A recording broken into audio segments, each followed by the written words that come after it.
Judge tries to silence black woman in court, freezes to learn she's a top CIA intelligence officer. A hushed silence stretched across the packed courtroom as Judge Conrad Wilkins leveled a stern gaze upon the tall, poised black woman at the defense table.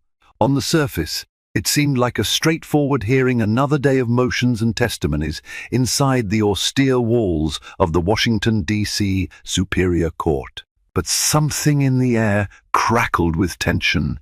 Her unwavering eyes and unflinching posture set her apart, as if she possessed knowledge that could upend everything Judge Wilkins thought he knew.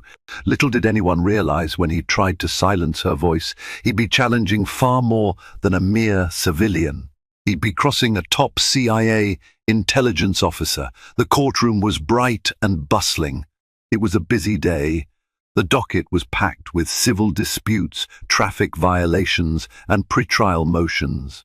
Yet, on this particular morning, courtroom 4B drew more onlookers than usual. Word traveled quickly that something extraordinary might happen. The presiding judge, Conrad Wilkins, was known for his stern approach, partly because he prided himself on courtroom efficiency, and partly because he harbored a certain impatience that had developed into borderline arrogance over the years. Outside the courtroom, reporters milled about, pressing their ears against the heavy wooden doors for any sign of a commotion. They knew that inside those walls, a fire was about to ignite. Esther Howard stepped into the corridor wearing a charcoal grey pantsuit and a quiet confidence that belied the swirl of tension in the air. She was a tall, graceful black woman in her early 40s, her hair styled in a neat bun. Today she was here for a hearing related to a small, real estate dispute, at least. That was what the official record said. In truth, her presence would soon carry far more weight than anyone, especially Judge Wilkins, was prepared to handle. People turned to look at her. There was nothing ostentatious about her appearance, no flashy jewelry or flamboyant clothing. Yet she had the aura of someone who commanded respect. She carried a slim leather briefcase that she clutched a bit too tightly, betraying some hidden nerves. But when she opened the door to courtroom 4B, her shoulders squared and she lifted her chin ever so slightly. Inside, hush fell over the rows of onlookers who had been chattering among themselves. The judge's bench stood at the far end of the room, a place of authority that Judge Wilkins occupied like a throne. Esther caught sight of him immediately. Wilkins sat perched behind the heavy wooden desk, with a regal posture, flipping through papers and occasionally peering over his thin reading glasses. A pang of intuition shot through Esther's gut. She had dealt with formidable men before, men in war zones, men in private intelligence bunkers, men with secrets as lethal as loaded guns. She could sense something in the judge's tight-lipped expression. There was a coldness there, a certain readiness to exert power.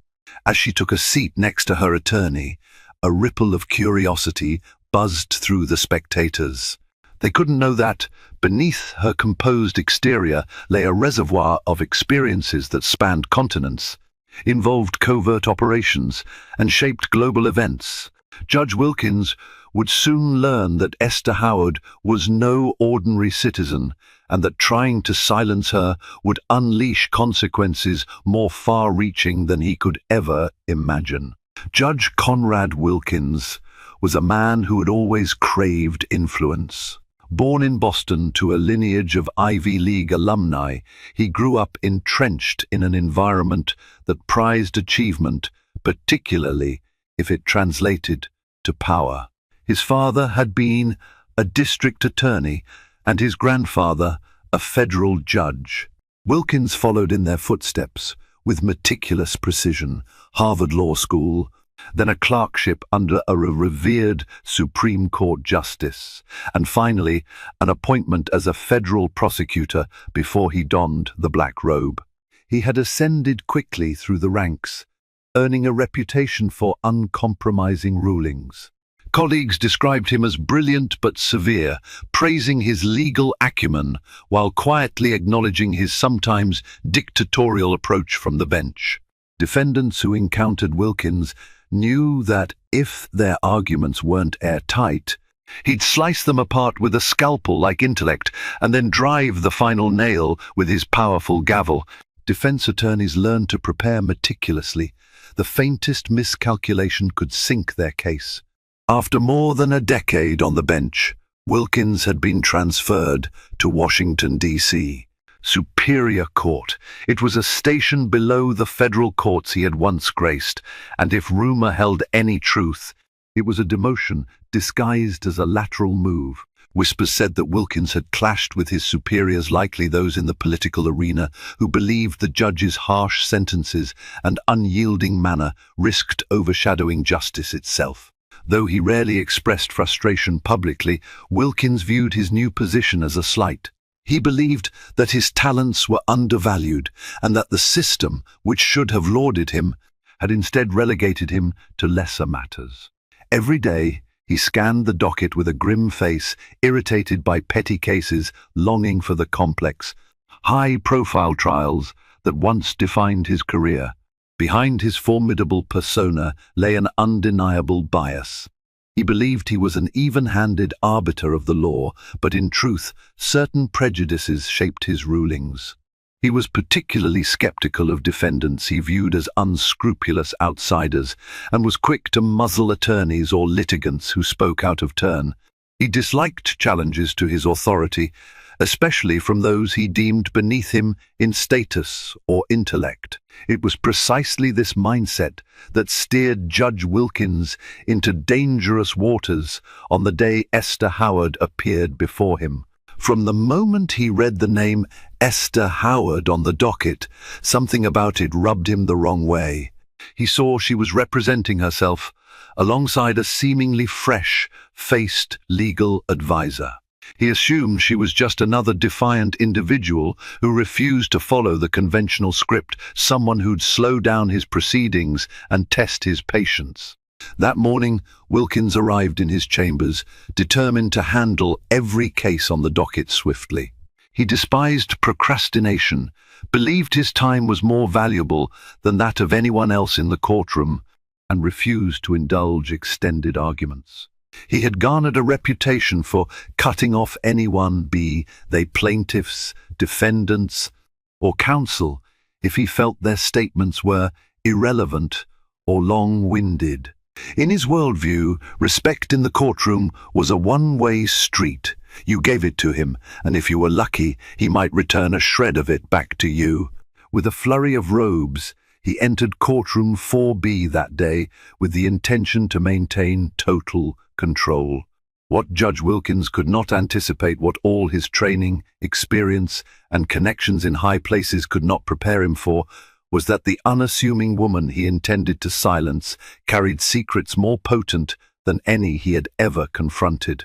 Underestimating her would be his greatest mistake and the catalyst for a chain of events that would soon spiral beyond his jurisdiction.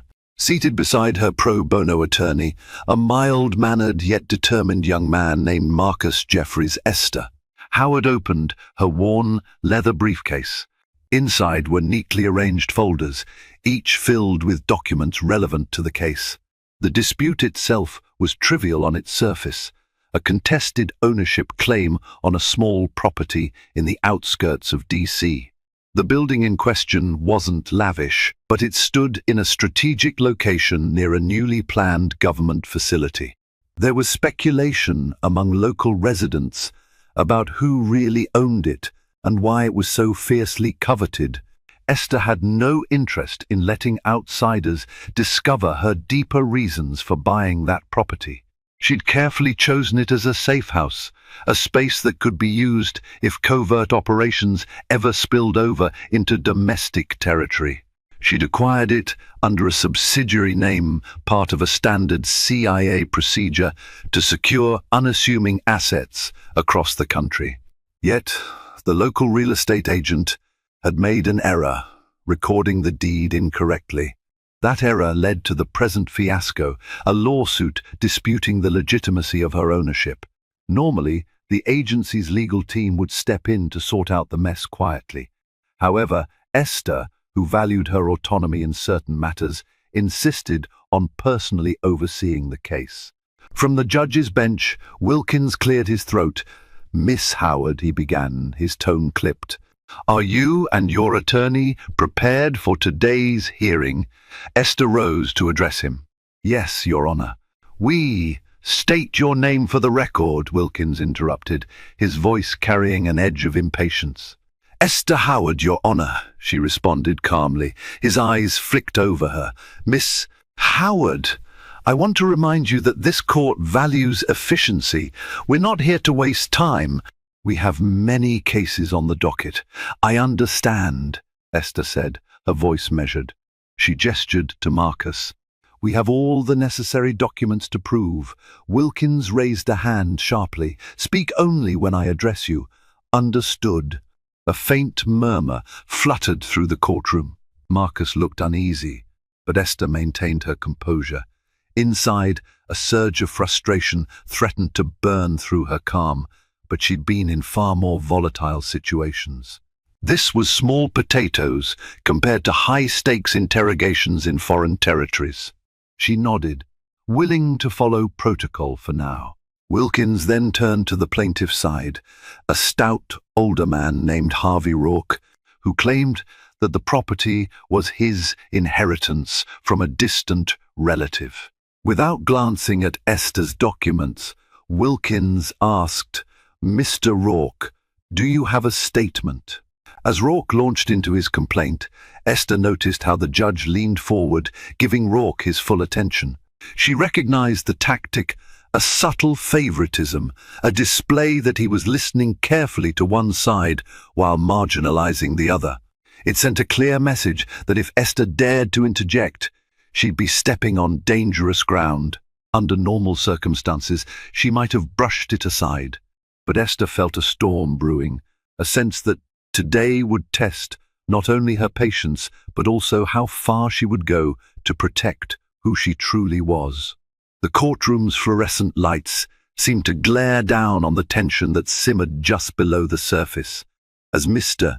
Rourke recited his claims, largely hearsay and incomplete genealogical records, Esther skimmed through her own file. She had documented evidence, not just official deeds, but also financial transactions dating back 3 years. Everything proved she'd lawfully purchased the property from a subsidiary once quietly associated with the agency. She'd come prepared to settle this swiftly. However, the moment she attempted to share her evidence, Judge Wilkins cut her off. "Miss Howard, is your counsel prepared to speak?" he asked pointedly, looking past her to Marcus.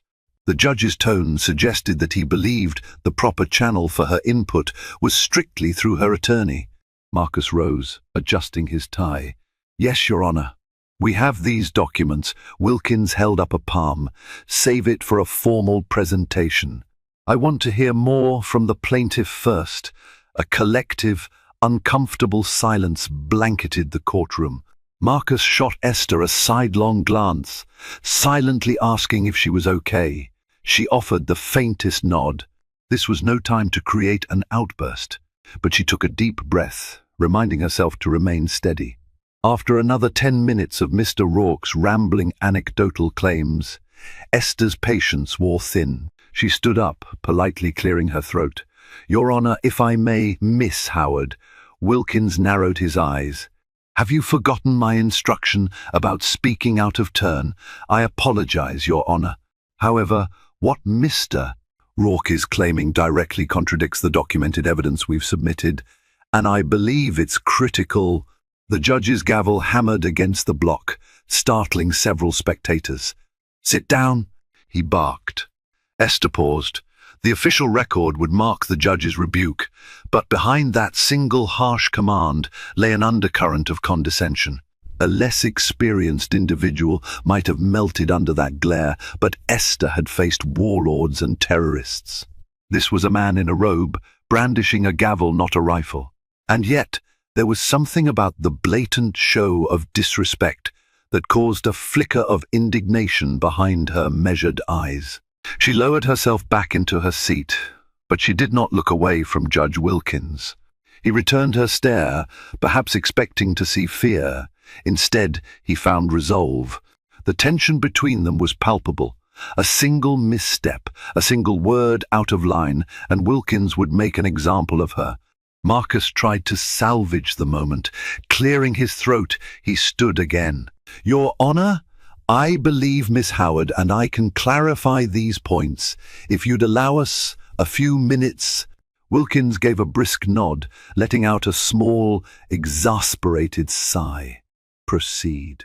Marcus carefully presented the official sale documents, but after barely a moment's glance, Wilkins frowned. "These records are consistent with your client's claim, but they are overshadowed by the fact that Mr. Rourke's genealogical evidence indicates a familial tie to the original property owner." "Your Honor," Marcus said, "if we examine the actual deed, it shows Miss Howard purchased it from the legitimate previous owner, and the transaction was approved by—" Wilkins cut him off again. "Let's not get bogged down in all these technicalities. The question here is whether Miss Howard's name on the deed is valid in light of potential inheritance claims." Esther's knuckles whitened as she gripped the edge of the table. "Technicalities?" she repeated under her breath, incredulous that the judge was downplaying what was literally the legal foundation of a property dispute. Wilkins noticed Esther's reaction. He aimed his gaze directly at her. "Miss Howard, if you interrupt once more, I will hold you in contempt of court." An uneasy wave of murmurs rolled through the gallery. Esther inhaled, summoning the discipline that had been drilled into her through years of training. She had to tread carefully. She was not ready nor willing to reveal her CIA status. That would blow open questions and scrutiny she didn't need. She'd come hoping for a quiet resolution, but now it felt like the entire system wanted to muzzle her. Judge Wilkins banged his gavel again. "I'll set a short recess, then we'll continue." With that, he stood abruptly and disappeared into his chambers, robes billowing behind him. The bailiff announced the recess, and the tension in the courtroom dissipated into a flurry of whispered conversations. Esther turned to Marcus. "I'm concerned about this, Judge. He's clearly biased." Marcus sighed. "He has a reputation, yes, but I didn't anticipate he'd be so brazen about it today." Esther glanced around. Reporters hovered, scribbling in notepads, their eyes darting at her. She sensed the swirling interest, the building thirst for a story. A part of her wanted to walk away, let agency lawyers handle it from behind the scenes. But she was determined to see this through. Her quiet mission required that she hold on to the property. As they waited, Esther noticed the side door leading to Wilkins' chambers. She also noticed an uneasy flurry of movement near it, a clerk flitting in and out, as though carrying urgent messages. She had no idea that the judge was already consulting with certain individuals behind the scenes, that he was gambling on exerting his judicial power over a woman he assumed was powerless to resist. What Wilkins didn't realize was that he was prodding a lioness, and soon enough he'd feel the force of her roar. While the court recessed, Esther found a quiet bench outside the courtroom. At first glance, people might have thought she was just another litigant burying her head in paperwork. But her mind drifted far from the dusty legal documents to the winding path that had brought her here. She was born in Charleston, South Carolina, in a modest neighborhood where resilience and communal support were as vital as sunshine and water. Esther's parents were devout people of deep integrity. Her father worked as a history teacher at a local high school, instilling in her a profound respect for knowledge. Her mother, a nurse, taught her compassion for people's struggles and the strength to face them head-on. From a young age, Esther displayed an insatiable curiosity. She devoured books the way other kids devoured candy bars. In school, she was bright but quietly, so she wasn't the type to hog the limelight. She sat in the second row, listened intently, and raised her hand only when she was sure of her answer. Teachers recognized her gift, a sharp intellect balanced by humility. The first significant turning point came when she was 14. During a family road trip, they visited the Smithsonian in Washington, D.C. Inside the National Air and Space Museum, she stood transfixed before exhibits that showcased humankind's drive to explore and discover. Something about being in the nation's capital, surrounded by monuments to both the best and worst of humanity, sparked a new fire in her. Even then, Esther felt the weight of her heritage as an African American, aware of the past struggles and ongoing fight for equality. She made a quiet vow she would do something meaningful, something that helped protect the ideals of a country still grappling with its contradictions. By the time she graduated high school, she was valedictorian. Her speech was not ostentatious, but spoke of hope, unity, and the subtle power of knowledge. She caught the attention of local influencers, one of whom recommended her for a scholarship to Georgetown University. She applied, was accepted, and by 19, she was studying international relations in the heart of the nation's political epicenter. It was at Georgetown that she encountered her second major turning point. A professor named Dr. Malcolm Atkins, who had connections to the intelligence community, noticed her keen, analytical mind. During an after-class discussion on global espionage, he asked if she'd ever considered a career in intelligence. At the time, she hadn't, but the seed was planted.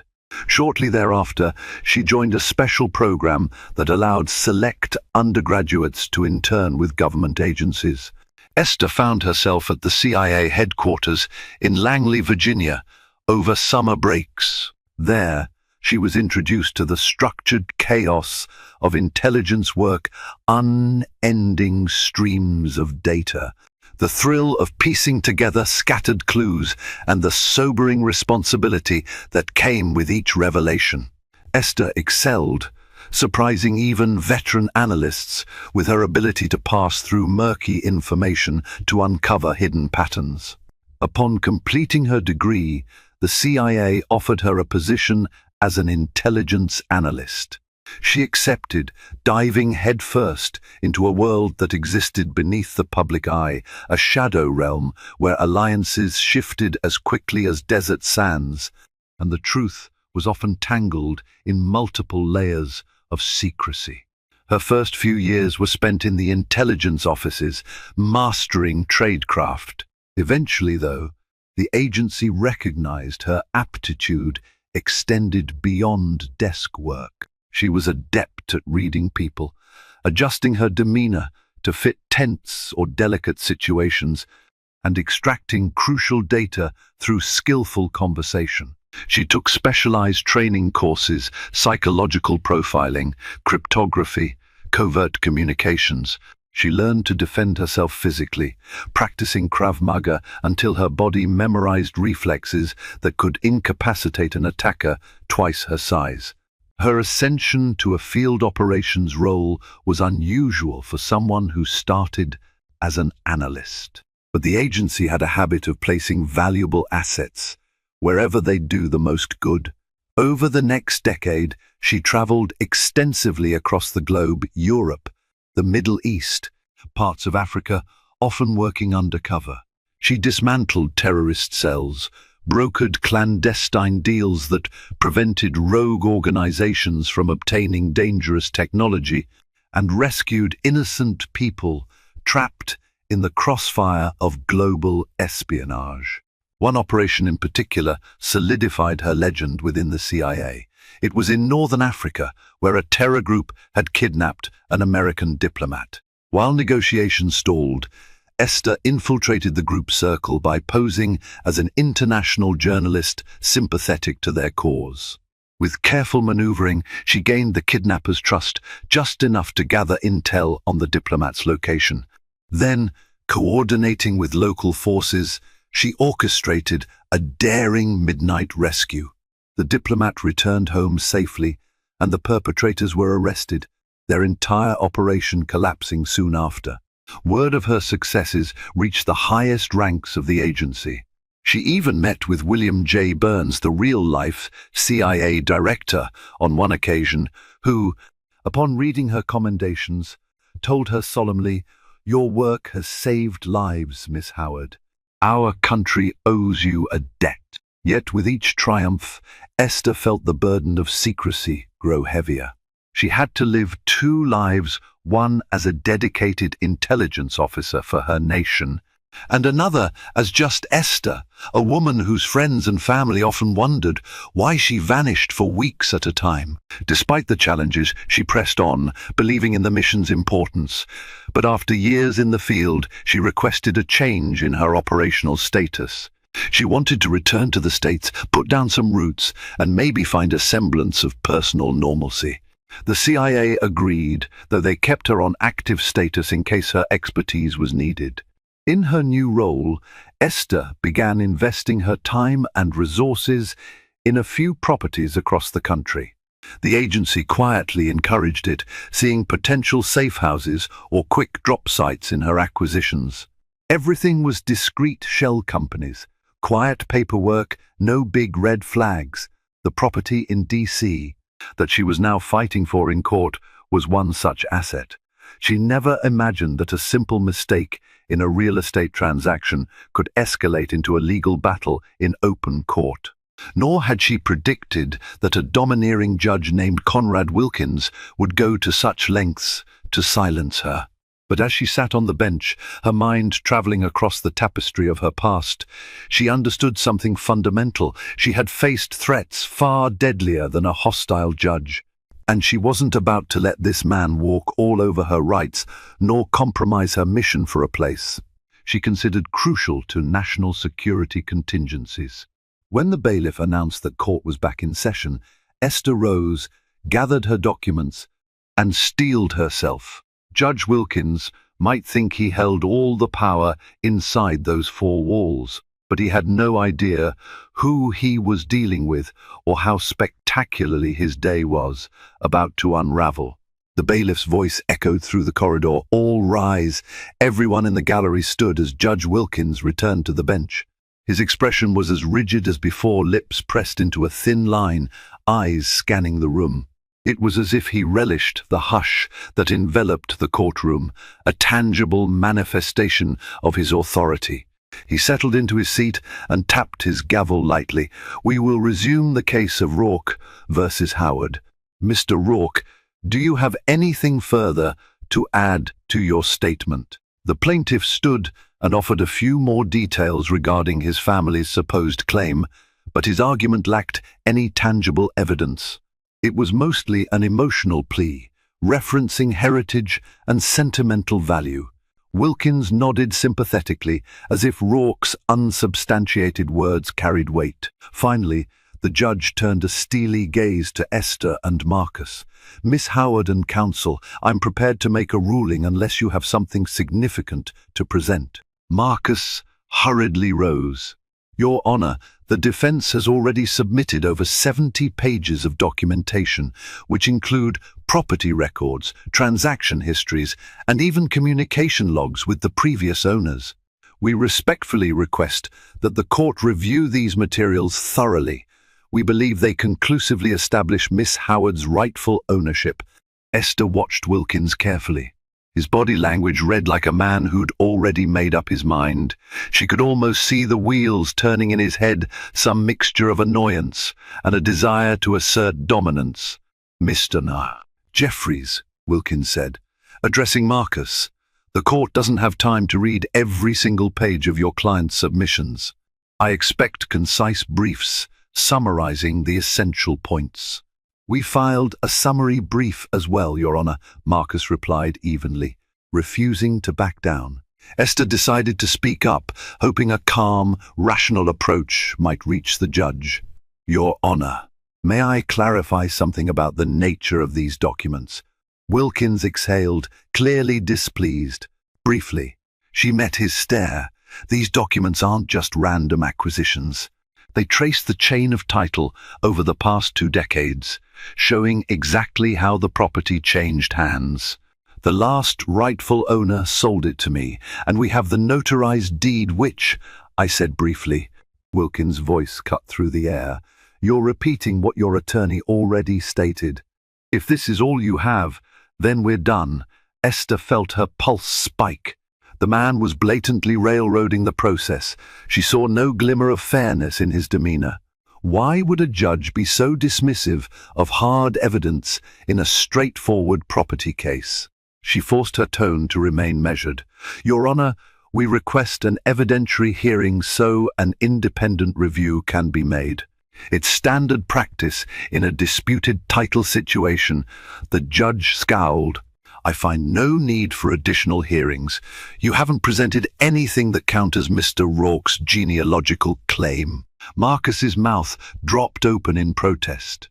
But, Your Honor, Wilkins raised the gavel, and for a moment it appeared he was ready to hammer down a ruling in favor of the plaintiff. Right then and there, a murmur of astonishment rippled through the gallery. Reporters began scribbling furiously, sensing a headline, "Judge sides with genealogical claim over documented deed." Esther's heart thudded in her chest. She told herself to remain calm, to consider her next move carefully. She had spent her life training to handle crises, to find an opening when the walls were closing in. Swiftly, she decided to escalate, though she had never intended to reveal her CIA status. It was beginning to feel like the only leverage that could pierce through the judge's stone faced disregard for facts. Yet, she hesitated. Revealing that information publicly could jeopardize other operations. She needed a strategic approach. If she was going to do it, she'd do it in a controlled way.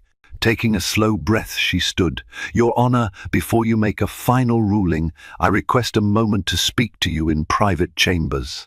It pertains to a matter of national security. The courtroom erupted into hushed chatter, with reporters snapping to attention. Wilkins looked at her in open disbelief. National security? Don't be ridiculous. This is a real estate dispute, Miss Howard. Esther locked eyes with him. I assure you, Your Honor, it's not ridiculous. If you would allow just a few minutes off the record, I can explain. The judge glowered, his jaw set. You're testing my patience. But very well. Counsel, you may accompany your client. Court is in brief recess. With an impatient flick of his hand, he signaled the bailiff to escort them into his chambers. Esther could feel the eyes of everyone in the gallery following her. This was unorthodox, and it was exactly what she needed. The next word she uttered could either save her case or spark a far larger firestorm than she'd ever imagined. Judge Wilkins' chambers were surprisingly modest, a large wooden desk, 2 sets of bookshelves laden with legal tomes, and an impressive window overlooking the hustle of downtown D.C. The faint hum of traffic seeped through the glass. A framed diploma from Harvard Law hung on one wall, and on another, photographs of Wilkins shaking hands with political figures hinted at his once prominent connections. Esther, Marcus, and the judge assembled in a tense semicircle. Wilkins perched behind his desk, arms folded across his chest, visibly irritated by the interruption. The bailiff stood near the door, rigid as a statue. Make this quick, Wilkins snapped, tapping his fingers on the polished surface. I can't imagine what far-fetched story you have to tell me. Esther exchanged a brief glance with Marcus, who nodded, signaling his support. Then, taking a small breath, she began. Your Honor, I haven't been entirely transparent about who I am. My name is Esther Howard, yes, but I am also an operative and intelligence officer employed by the Central Intelligence Agency. For a moment, Wilkins simply stared, his eyes flicking with surprise. Then he let out a dismissive laugh. Is this some sort of ploy? Faking a CIA background to garner sympathy?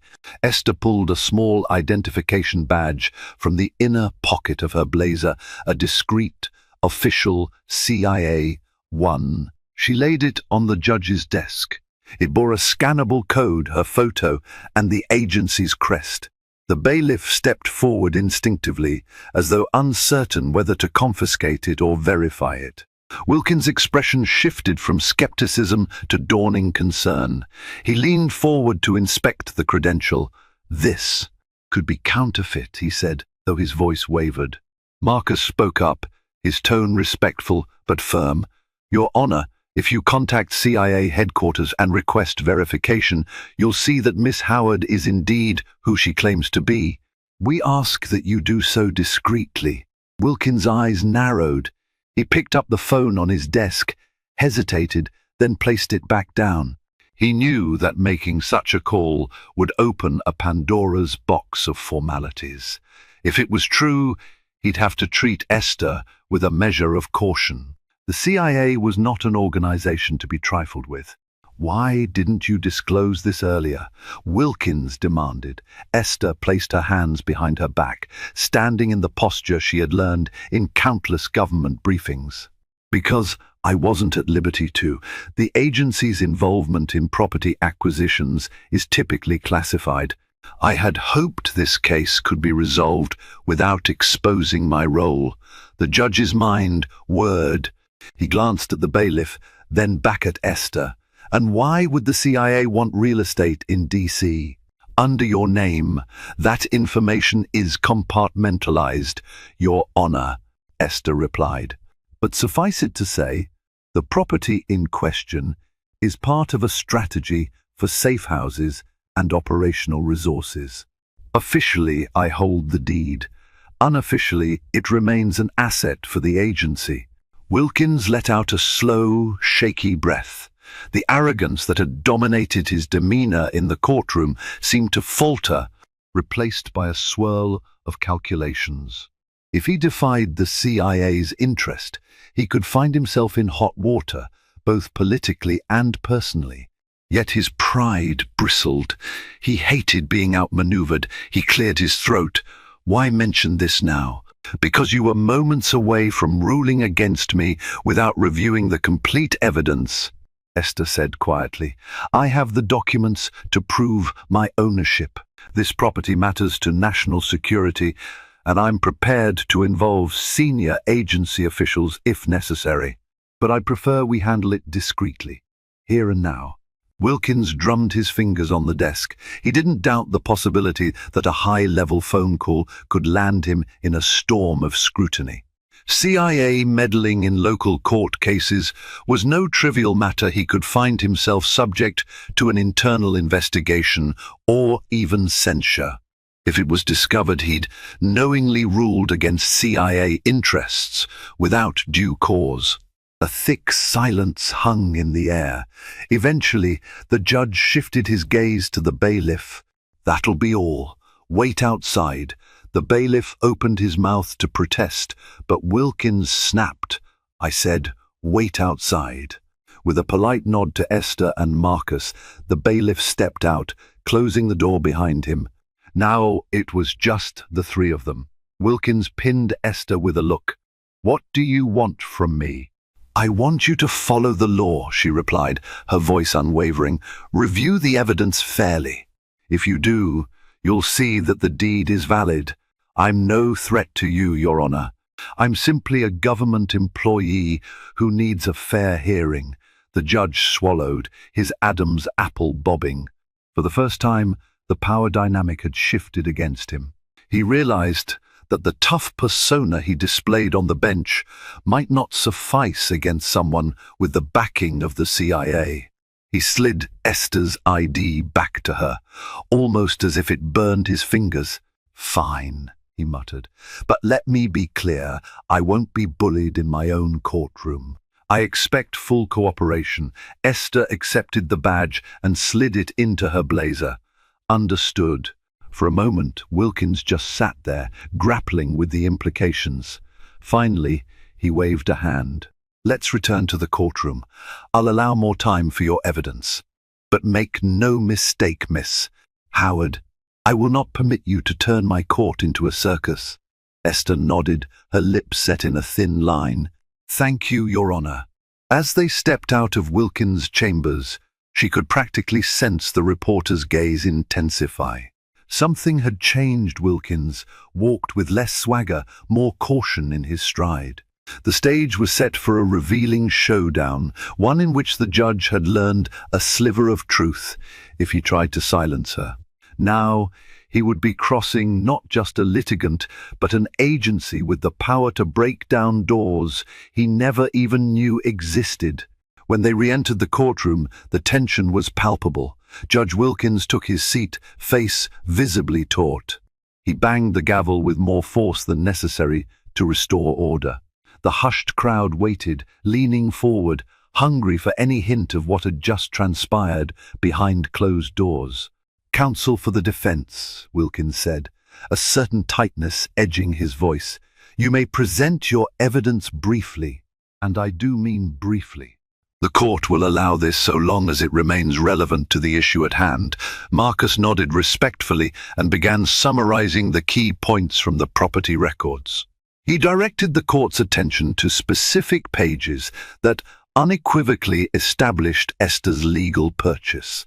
Wilkins listened, his expression rigid, but he no longer interrupted at every breath. Then it was Esther's turn to speak. She stood, documents in hand, methodically walking through the paper trail. This time, the judge did not raise his voice or slam his gavel to silence her.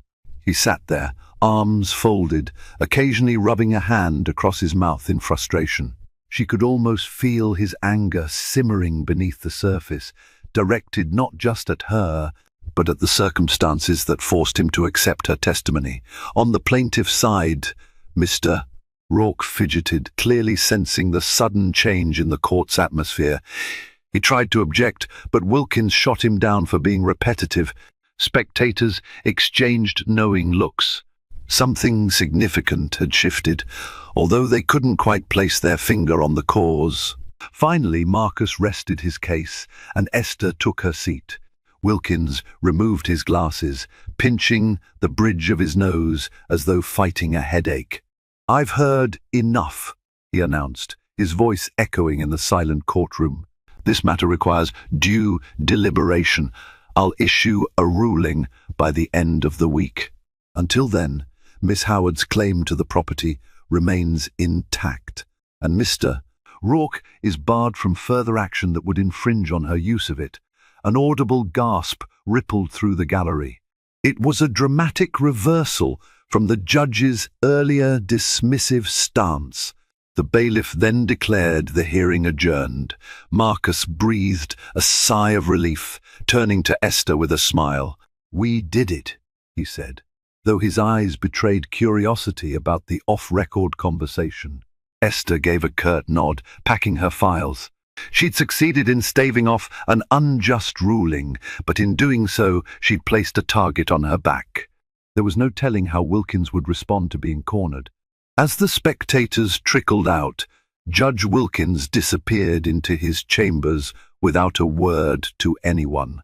The door slammed behind him. Moments later, the muffled sound of objects crashing, perhaps a pen holder, a stack of files, or the judge's gavel, startled the bailiff standing guard. Wilkins was furious. He had been forced to bend, to listen, to let the outsider speak. Reports of the meltdown filtered through the courthouse grapevine at lightning speed. Some said the judge's shouting could be heard even in the corridor, that he cursed the day he was dumped into this ridiculous docket. Others whispered he was threatening to investigate government interference in his court. He felt cornered, humiliated emotions he'd rarely experienced in his well-tailored legal career. But in those simmering moments, as Wilkins let his anger boil over, a faint voice in the back of his mind warned him there would be consequences if he kept pushing.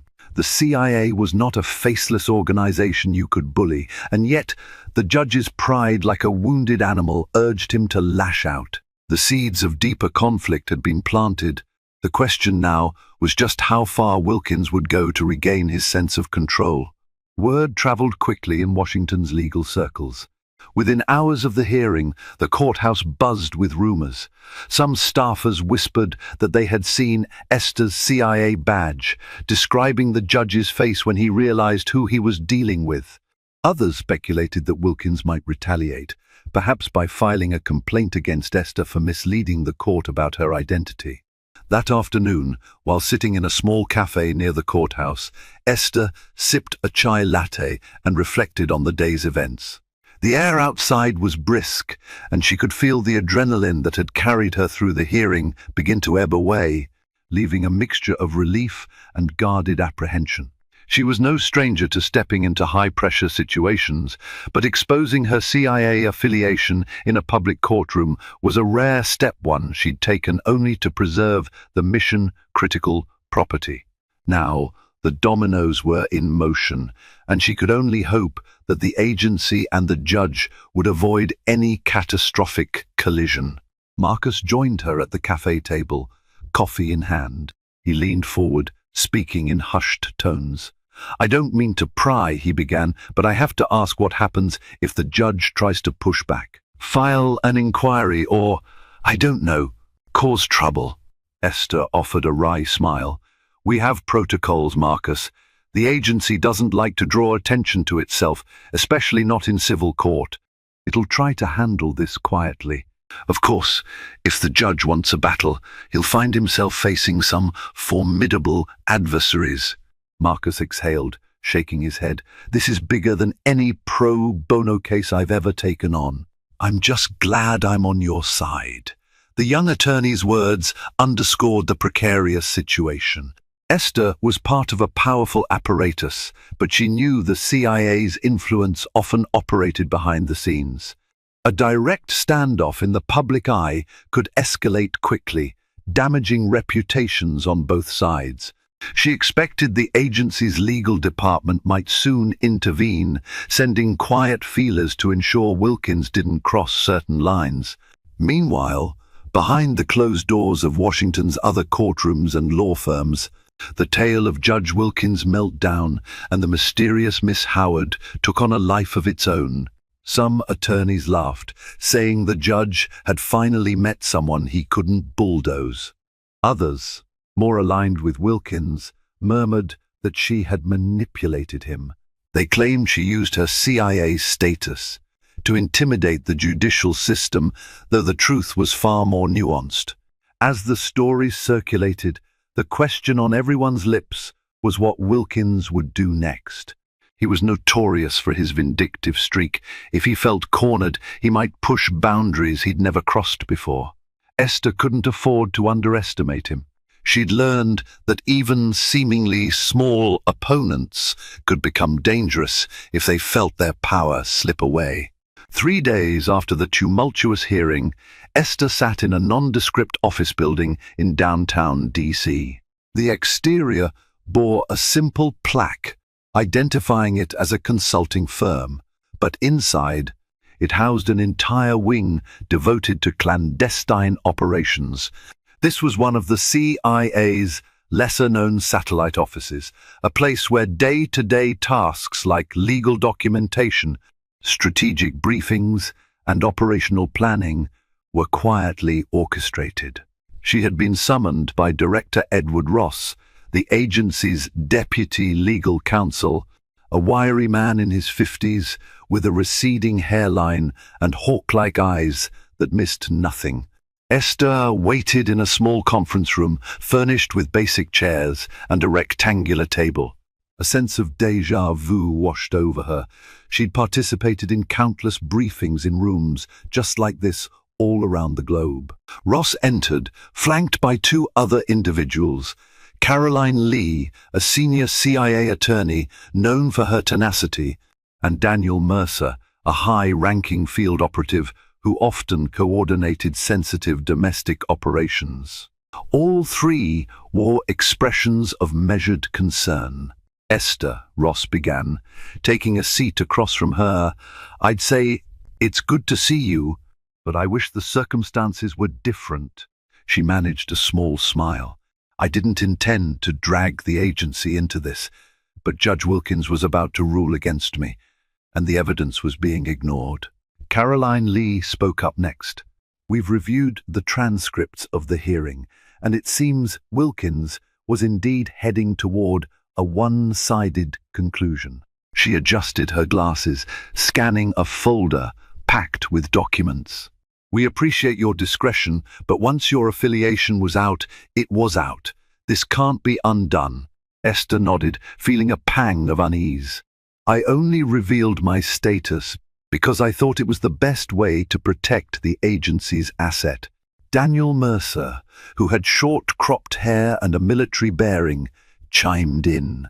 You made the right call under the circumstances, but now we need to ensure Wilkins doesn't escalate this into a public standoff. He's known for his hot temper. Ross spread his hands on the table, his eyes fixed on Esther. We're here to discuss how to manage this.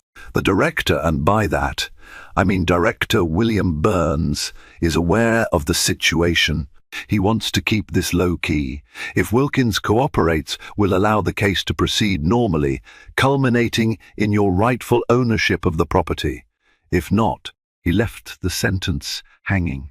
Esther had no illusions about what if not implied. The CIA had immense pull in Washington's corridors of power. They could make life very difficult for a judge who tried to use his gavel to lash out at an agency operative. I understand, she said quietly. What's my role moving forward? Caroline leaned forward, her voice soft but resolute. Stay the course. Continue with the hearing if necessary. We'll provide any classified documents if the court demands them, though we'll file under seal. And if Wilkins attempts any retaliation, we'll respond discreetly but decisively. Ross nodded. We've placed calls to certain figures who can influence the judge's career. He'll know we're watching. A flutter of relief coursed through Esther. She wasn't alone in this battle. Though the agency could be a tough organization, it did protect its own when missions or critical resources were at stake. The property in question, after all, was not just some trifling piece of land. It was part of a strategic network. Thank you, she said, the sincerity evident in her tone. I appreciate the support. Daniel offered a tight-lipped grin. We look after each other. At the same time, be vigilant. If Wilkins is cornered, he might lash out. Don't underestimate him. Their conversation continued for another hour, delving into possible scenarios, Wilkins leaking information, calling for an official inquiry, or even trying to subpoena higher CIA officials. Each scenario had a contingency plan. By the end, Esther felt a renewed sense of purpose. She wasn't just a lone operative in a local legal dispute. She was part of a carefully choreographed dance that the agency would see through to the end. Before leaving, Ross handed her a small envelope.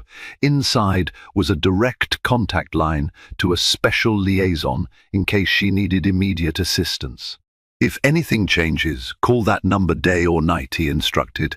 Esther slipped the envelope into her briefcase, her mind racing with the memory of countless missions. This was a different battleground, a courtroom, not a war zone, and a different adversary, a judge, instead of a terrorist. Yet the stakes felt just as high, because an institutional power struggle could unravel in ways no bullet ever could. As she stepped out of the building into the crisp D.C. air, she spotted the Capitol dome in the distance. The city itself was a mosaic of power plays, politicians, lobbyists, intelligence agencies, and yes, even judges. Each played their part. Each wielded influence in ways that could shape destinies. Esther had her allies now, and she had her mission: defend the property, secure the agency's asset, and remain unbowed in the face of a judge who thought he reigned supreme within his narrow domain. A part of her almost felt sorry for Wilkins. He was about to learn a harsh lesson in realpolitik, a lesson that would prove once and for all that the CIA was not to be trifled with. 2 weeks later, the DCS Superior Court building was once again awash in reporters and curious onlookers.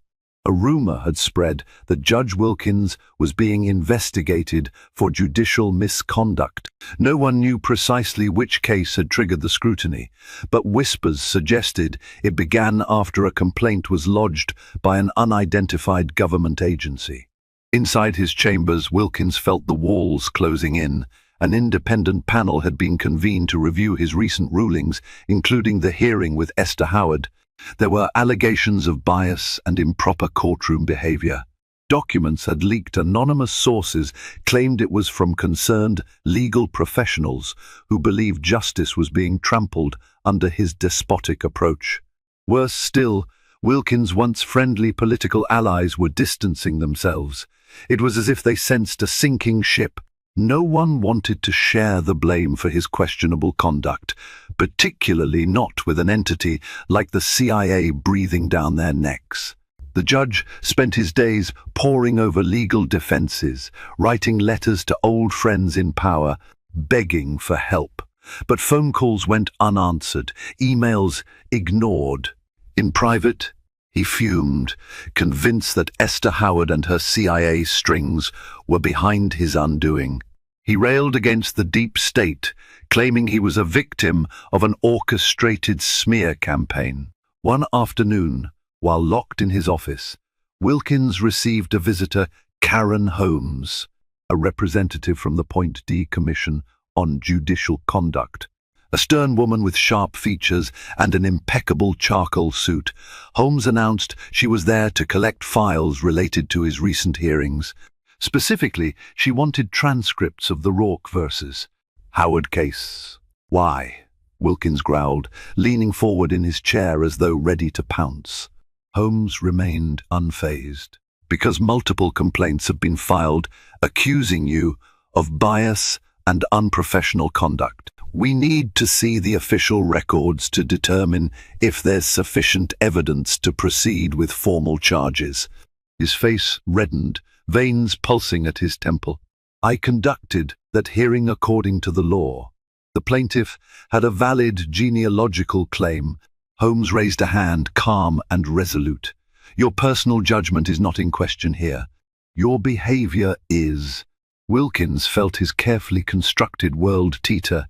He had never feared such official scrutiny, but now he faced a tribunal that could recommend sanctions, suspension, or even removal from the bench if they deemed his actions egregious enough. When Holmes left, the judge slammed the door so hard the frame rattled. He buried his face in his hands, the realization sinking in that his career, once gilded with ambition, was now precariously perched on the edge of a precipice. Over the next week, the inquiry escalated. Witnesses, including court clerks and bailiffs, were interviewed about the judge's repeated outbursts and alleged intimidation tactics. Rumors emerged of old cases where Wilkins had suppressed evidence or dismissed legitimate claims without hearing them fully. One by one, these incidents formed a damning pattern, like puzzle pieces locking together. At the same time, the local newspapers caught wind of Esther Howard's CIA background. Though details remained murky, the press latched onto the story of a black female CIA operative forced to defend her property rights in a hostile courtroom. Articles praised her courage in facing down an overreaching judge. Public sentiment swelled in her favor, adding more weight to the commission's investigation. In the midst of this turmoil, Wilkins tried to salvage his reputation. He penned letters to the editor, insisting he was a champion of law and order, that he treated all litigants equally. But the public smelled blood, and each statement he released only generated more skepticism. Finally, the Commission on Judicial Conduct set a date for a formal hearing. Wilkins would stand before a panel of peers and possibly face the end of his judicial career. "He's reaping what he sowed," one court insider remarked bluntly.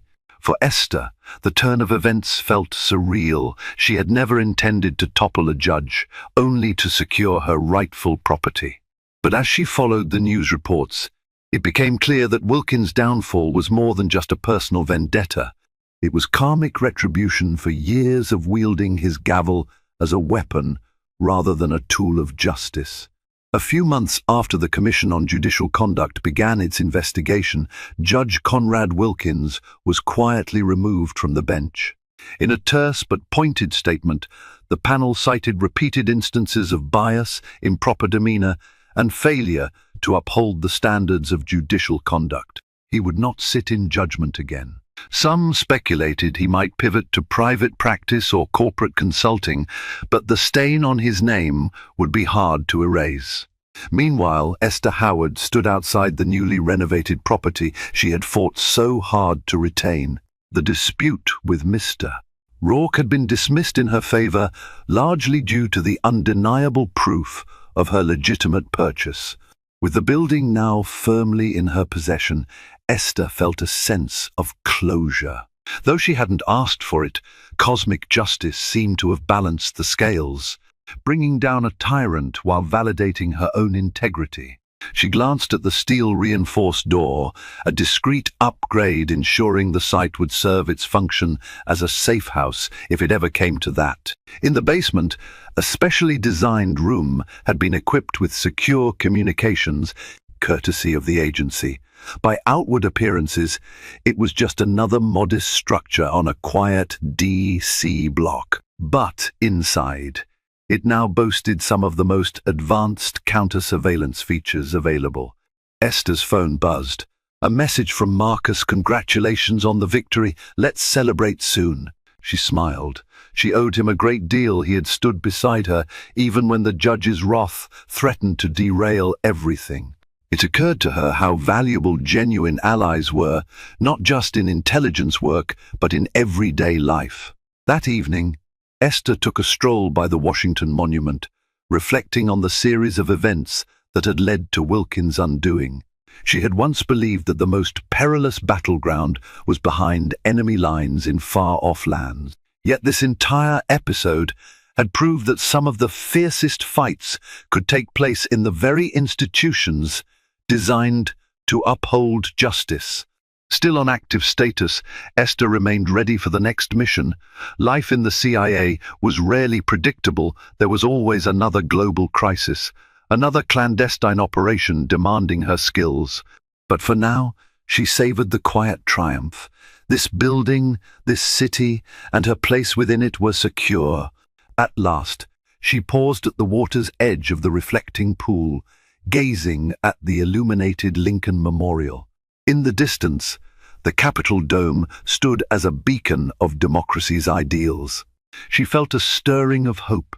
The system might be flawed, the players imperfect, but sometimes, with perseverance and moral fortitude, truth could still prevail. A gentle breeze whispered through the night air, carrying with it the promise of new beginnings, a whisper that reassured her, no matter how daunting the struggle, justice could still find its way, even in the heart of power. Thank you for following this rollercoaster tale of courtroom drama and covert intrigue.